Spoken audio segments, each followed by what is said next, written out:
Sometimes gender bias can be subtle, like it was for Jennifer Raymond, a neuroscientist at Stanford. One time I was speaking in a retreat, and one of my senior male colleagues was introducing the speaker before me, who happened to be a trainee, and went on and on about his scientific talent and the brilliance of his project. And then the same moderator introduced me by saying I was a mother.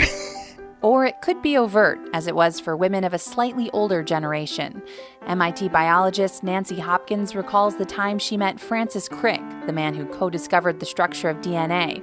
She was a young student at Harvard. And the door flew open, and standing in the doorway, there was Francis Crick.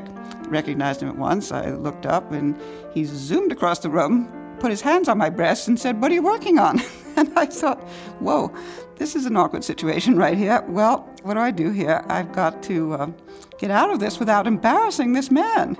Hopkins says she was incredibly embarrassed, but it never occurred to her that groping was cause for complaint, so she didn't tell anyone.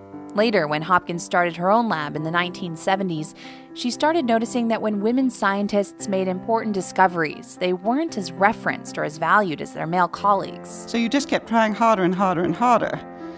And I think it took me 20 years of watching other women and realizing it didn't matter how hard you tried, you couldn't be taken as an equal no matter what you discovered.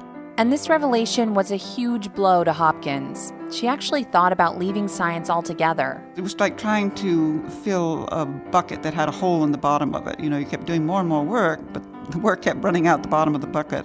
Hopkins says things have changed a lot since then, but there's still the nagging problem of the unconscious bias. Skidmore College psychologist Corinne Moss-Racusin has actually documented this. We were really curious to see whether male and female faculty members, if they were presented with an equivalently qualified male and female science student, would they view those students equally? Would they mentor them equally? Would they evaluate them equally? So in 2012, Moss-Racusin and her team recruited 130 faculty members at colleges and universities all over the country. They sent them applications from a student who was applying to be a lab manager.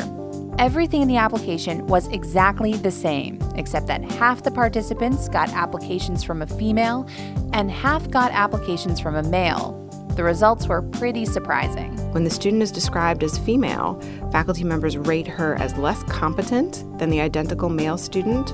They're less likely to mentor her, less likely to hire her for a lab manager position, and if they do hire her, they pay her about $4,000 per year less on average than, again, the identical male student. And this bias wasn't just coming from male faculty. The female faculty members had the same unconscious bias. Stanford professor Jennifer Raymond says the first step toward dealing with the problem is admitting it. We had made a lot of progress in the 80s and 90s, and then in the last 15 years or so, progress has leveled off. So when I did the calculation in my field in neuroscience, to get to 50-50 gender equity at the faculty level, if we kept going at the rate we're going now, we wouldn't reach 50-50 until sometime in the 22nd century. Raymond says this isn't just about fairness. We're facing huge problems that science can fix: climate change, food shortages, disease. And we need to draw from the full scientific talent pool, male and female.